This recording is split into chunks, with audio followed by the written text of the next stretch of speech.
paper. All right. What's your mini Jerry? The Florida Panthers, the Tampa Bay Lightning, the Toronto Maple Leafs all make the playoffs. Oh, goodness. A three-man part. Mini Jerry's, I would say 40%. That's pretty good. Yeah, I would say 35%.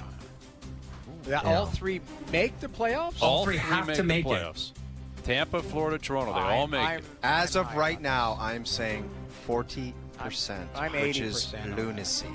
I'm 80% on that. Yes. That's Tampa, bullish. you think that Tampa Bay had 6 guys on our TSN's top 50 list. They didn't forget how to play hockey. They had a rough start. Same thing. Florida knows how to play hockey. Florida will scrape in a wild card spot, and I think the Leafs are probably going to be in that wild card spot as well. I think that they're going to be a 98-point team. That's the way I look at it. And keep in mind, this is the original. Like, we're talking about a team today.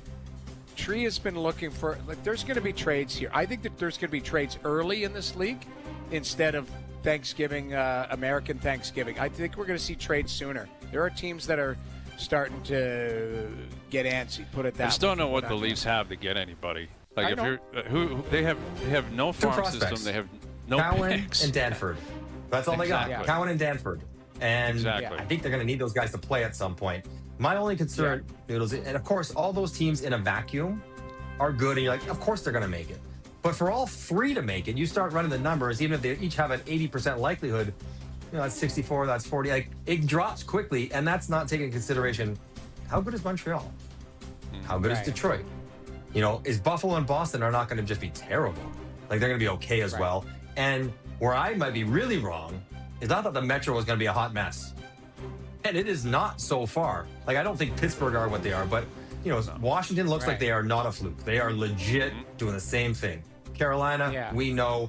Jersey, if healthy, we know. So, like, there's going to be other team. Columbus is going to be tougher. Like, I just don't know if you're counting on wild card 1 and maybe wild card 2 coming from the Atlantic. So I don't know. So you make a great point. I should probably reassess, because it might be 4. I don't think it's going to be 5 from the Metro and 3 from the Atlantic, but I don't think it's going to be 5 from the Atlantic. It probably should be at the start of the year. I thought it was going to be, but it might be 4 and 4. It might be 4 and 4 realistically. So I haven't heard from Hazy B though, guys. Go ahead, Hazy. I'm Sorry. I want to hear you guys go. I'm very fascinated. All 3. You're down to 60. Noodles. I'm down to 60. Where are you at, Hayes? You asked the question. I know, it's a mini Jerry's. I know what he's got. I know you've got a 10%er, don't you? He's got a. I'm feeling very negative about the 3 of them right now. I got to be honest. I do. I'm in the middle. Spit it out. You got to spit it out. You always say it to people. Spit it out. Mm-hmm. What's the low? Who's had the lowest number so far? I got 35. Johnny, I think. I'll go 34%. 34%. I'm 34% that all 3 of them make it, because I think Montreal, they look very, very good right now. Detroit, I feel like, is going to come back to earth at some point. They're on a heater right now. Like, good for them. I'm not convinced Detroit's a playoff team. But you start crunching the numbers here.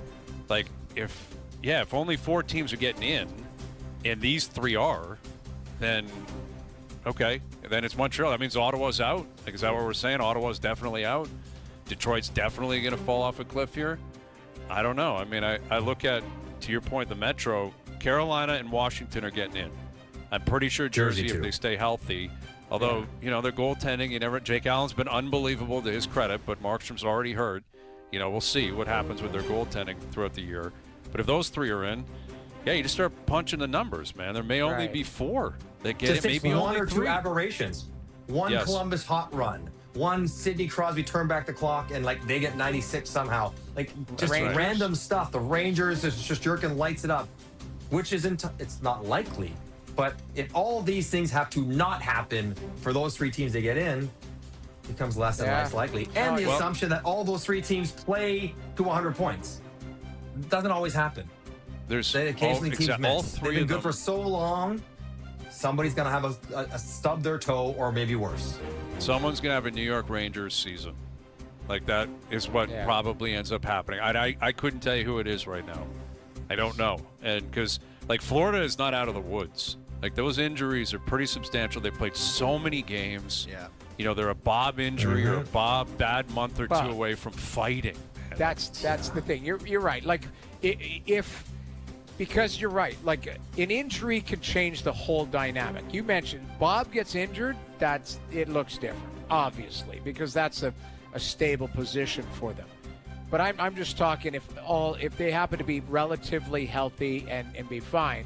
But the more you talk, I should change my. Can't go down again. I'm staying 80 to 60 to I'm what? staying 60%. I Okay. still believe, but there is going to be some wacky storylines Just coming do along. it, Noodles. Take No. it down to 45. No, Just keep because going.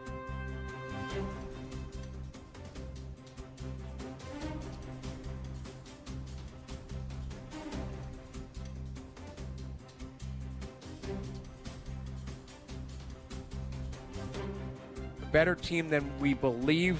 Well, you have to are back showing. off that comment, Jamie. There's nothing close to a monster. I think it's. No, what I mean is, I'm talking. They're all eating points off of each other. Yeah. That's what I mean to being a monster. Nobody separates. Everybody's in that 90 plus range points. Yeah. As So of right who's now, those? it used to be everyone used to say, "Man, toughest division in hockey." I don't think the Atlantic is that right now. But all of those teams are capable, and this is what I was talking about. Is it used to be 4 at the top, 4 at the bottom. Now there's 8 mushed together, and let's see who separates. That's really what I'm saying. Well, and if that's the way it plays out all year, then that is advantage Detroit and Montreal and Ottawa, because they were not the teams that were in that top end, right? It's been been the Leafs for 9 years. It's been Tampa for about 9 years. Florida the last 4 or 5, and then Boston for the first 7 of the 9 15 years. Yeah. Whatever. Yeah, 15, exactly. Even more than that. And then it was everyone else. And, yeah, we'll see. But the fact that this is a conversation speaks to the start of all these teams, for the most part. So, Yeah, it's been ugly. Like, it's been choppy for a lot of teams. And in a sense, that's good for Toronto, because nothing's gotten away from them at all. Like, Montreal's leading, Detroit's there, but 500 and they're right in the thick of it all. 2 wins and they're in second place. So in that sense, it's good. I don't know, Buffalo. They cannot do what they did against Detroit, can they? They cannot. They cannot. Dude, I'd rather see. It would be so unpleasant. Yes. I'd rather be at Winnipeg, at Colorado, than Buffalo right now. I really would. Too much downside in Buffalo, because you're supposed to win both. With the 3 days off, with what's happened, with the pressure, you're supposed to win both. So, I don't know. They better. We'll see. All right, Johnny. Good stuff. We'll do it again later in the week. All right, boys. Have a good night. There he is, Mike Johnson, joining us here on the Maple Toyota Hotline. We'll have to revisit that Mini Jerry every month. That was a good one, man. Every month. That's a good Mini Jerry.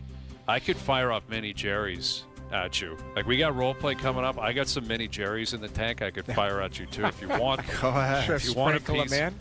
if you want a piece of Mini Jerry. No, I it's got called some. the puzzle. It's called the puzzle because we do a little bit of everything. Mini Jerry, role play. You got it. The puzzle. The puzzle's coming up next. Friday on TSN 1050. Hear the Toronto Raptors home opener versus the Milwaukee Bucks. Jumps it down. Take that with you. Coverage starts at 6 p.m. Hear it all on TSN 1050. The Raptors live here. Now, back to Overdrive with Hayes, Noodles, and the O-Dog. All right, best bets coming up later in the hour, powered by FanDuel. We got the Raptors in action tonight. I'm thinking of taking the points on that one. Raptors are relatively healthy down in Atlanta. I think they can get after that. It was a pretty cool night in the NBA last night. Double overtime, Oklahoma City, Houston. Double OT, the first game of the year. And LeBron nowhere to be found, not playing, won't be playing anytime soon. And Golden State gets past the Lakers last night. Cooper Flagg making his debut tonight as well for Dallas. Weird saying KD in the Houston jersey. I know. Yeah. Really, he's just been everywhere now. I It feels know. like. It's got to be kicking the end around of the now. line for him, doesn't it? Like, I think Hanging so. They around. signed him. They gave him an extension, which brings him to 40, I think, or close to it. That's got to be it. You would think, but I would have said that maybe when he went to Brooklyn. Like, this will be it. He'll just stay in Brooklyn, and that's where he'll stay. And then Phoenix, and now it's Houston. And there's a mini Jerry's. All right, I'll fire that one at you on the fly. Mini Jerry's. Kevin Durant plays for at least one more team in his career. I'm saying 0%. No, I'm 50%. You know why? He gets traded at the deadline. Yeah. Like, Houston's a really good team, but it doesn't work for KD, man. Wherever he goes, it doesn't work. That's true. It's either it doesn't work for one of the two elements, him or the team. Right. It seems to always happen. So, but I'm saying it's the end of the line. Like, there's got to be a taker where the other takers are like, no thanks, man. Brooklyn was a disaster. Phoenix was a disaster. Houston feels like a perfect fit for him, but I don't know, man. I'll say 60%. That's what this guy does. Oklahoma City, Golden State. How old is he right now? 36, I think, or 30. I think it's the end of the line, man. Sorry. Nice. He's got one more stop in him. Somebody will take a flyer on him. Did you guys talk about, was it Russ that had the comments about LeBron? Who had the comments? Yeah, Russell Westbrook. And they were scathing, like saying this guy's a phony. And like, man. Phony. Like, that's we were talking about MJ. At least you know, like, people are like, that guy was mean. He was competitive. Like, there was no pulling punches with MJ. Russ is just like that. This guy is all show, man. He's a phony. Well, if you read it, like, some of the things that LeBron has claimed. Yes. That, he knew was going to happen, or he saw, and it's like, there's no way you called that. It's like his guy read this book. He goes, he didn't read that book. He can't even tell you exactly. He claims there's some, I think, artist he loves, and they're like, name one song. He can't name a song. Yeah, like he just this actually happened? Well, these are the allegations. Yes, it's allegations, but it's in Russ's book, isn't it? It's not what it is. It's in a book. I read it out of an article, but I think you might be. And listen, I think at the core of that is that LeBron wanted nothing to do with Russ. Kind of brought him in, took a flyer on him, and then wanted him out of L.A. But would tell Russ, hey, I got your back. I want you here. So he was allegedly. Yeah, he was just grin screwing. Yeah, he was pulling a Monty. He was Colin Montgomery whenever Russ was around. Yeah, I was reading that dying laughing because he was just like, if any of that is true, because it's one side and it's allegations, but if any of that's true, like, he is a phony. I got to go find it because there was, you're right, the Malcolm X book, and they're like, well, can you what's your favorite chapter? Yeah, I didn't know. There were just like so many things. He's like, that's my favorite band. He's like, name a song. Didn't know the songs. Like, he goes, this guy is just all for the show. That's all he said, all for the show. Here it is. Westbrook saw multiple examples of LeBron misrepresenting himself, like claiming The Godfather was his favorite movie, but not knowing a single line. Carrying the autograph. The Godfather. Like, there's so many famous lines on The Godfather. And if it's your favorite movie, just give me one. Give me one Michael Corleone line. Give me one. Just give me anything from Vito Corleone. Yeah. Oh, and he also, I guess he claimed that he predicted Kobe's 81-point game.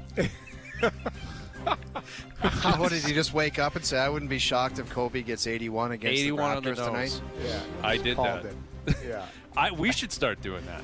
Like, I knew Joe Carter. I called he'd hit a home run. Yeah, I called Springer. I knew that I called Springer. Yeah, you did too. I remember you saying that. You called Springer in the seventh inning, 3-run shot. You called that for them to win 4-3. Yeah. Like, why not? Who's going to stop you? Right? Exactly. Who's going to stop you from just... I kind of saw that coming. I knew this was coming. I was laughing so hard when I was reading that because he was... So good. Because if any of it's true, it's just... It annoys me that he's such a phony. Yeah, it's like, why does a guy like LeBron with his whole deal need to do that stuff? But he's the complete opposite of Michael Jordan. That's the thing. And then there's the age-old argument: who's better, right? Michael or LeBron, right? I have a buddy who's a die-hard basketball fan. He's like, it's LeBron every day of the week, and I'm like, he's unlikable. I don't, that's the thing. I don't love LeBron's what he does, but he's an unbelievable player. You can't take anything away from his greatness. He's a great player, but you're right. It's just like MJ was just he was a lunatic. He was crazy, and you kind of understood that and appreciated that. Yeah. All right, I got a couple more mini Jerrys I can throw at you, and I have a couple role plays. All right, we're doing the puzzle here. Oh, you wanted the puzzle? I'll throw a couple here at you, a couple mini Jerrys. All right, mini Jerrys that Connor McDavid wins the Art Ross this year. Currently 8 points behind Jack Eichel, who's leading the league in points. I'll go 70% on that. Wow, you're still that high on McDavid. Oh, yeah.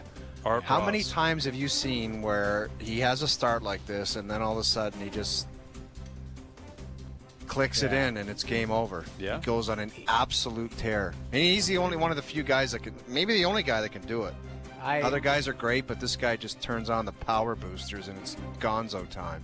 So watching their games on the weekend, he didn't look interested at all in playing, like at all, which was weird. And his decision making with the puck and that.